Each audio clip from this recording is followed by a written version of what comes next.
আসসালামু আলাইকুম রহমতুল্লাহি ওয়া বারাকাতুহু। দেখুন, মাদ্রাসার কথা বললে পোলাপান ছোট্ট ছোট্ট বাচ্চাগুলা কেমন কেমন বিহেভ করে। ছুটি লাগবে, ছুটি লাগবে, ছুটি এনে দাও। এই যে দেখুন, এই যে যাতে না চেনা যায় সেজন্য মুখ চোখ ঢেকে আছে। বলো কি লাগবে?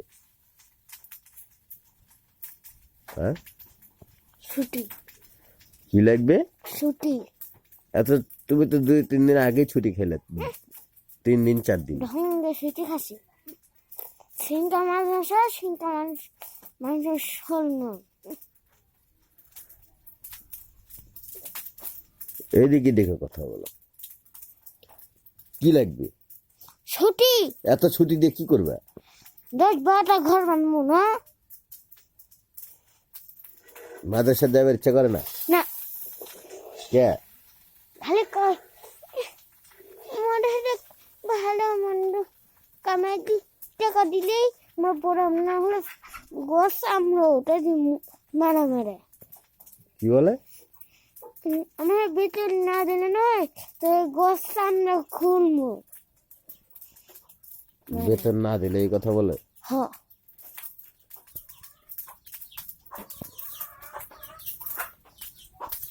ওদিকে দেখো, তোমার দর্শক দেখতেছে। এটা কি? এটা খোলো।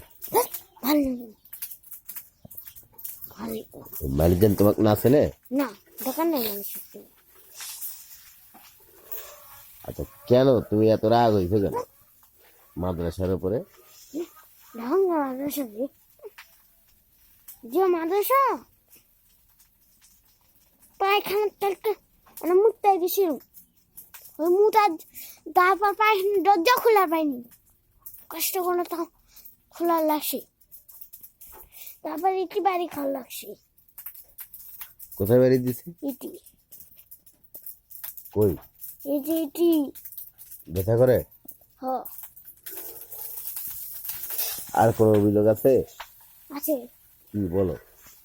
এটা সরাও দেখুক। বাঁশের কোন চাষ না হ্যাঁ গলে কে হ্যাঁ, গলে যে তখন মারে অপো এনে দেরি হয় লিখবে দেখা মারে অপো